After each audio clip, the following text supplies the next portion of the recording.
Mbahaye ikaze hano kuri Urgent Update News, ni amakuru agezweho tubagezaho 5/5.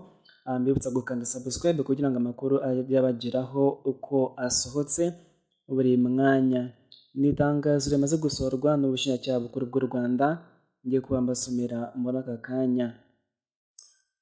None tariki ya 8 Kanama 2025, ubushinjacyaha bukuru bwakiriye umunyarwanda witwa François Gasana alias Frank Dusabe wohererejwe n'igihugu cya Norvege kuza kuburanira mu nkiko z'u Rwanda kubera ibyaha akekwaho bya genocide. Mu mwaka wa 2007 Gasana yakatiwe n'urukiko gacaca rwa Nyange ahanishwa igifungo cy'imyaka 19 kubera uruhare yagize muri genocide yakorewe Abatutsi.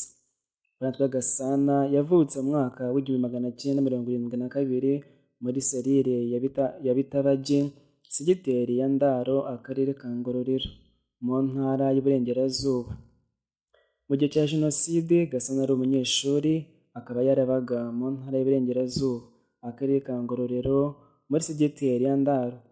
Ubushinjacyaha bukuru bw'u Rwanda burashimira ubufatanye n'inzego z'ubutabera za Norvege mu kurwanya ibyaha muri rusange ndetse n'uruhare rwabo mu rugamba rwo kurwanya umuco wo kudahana.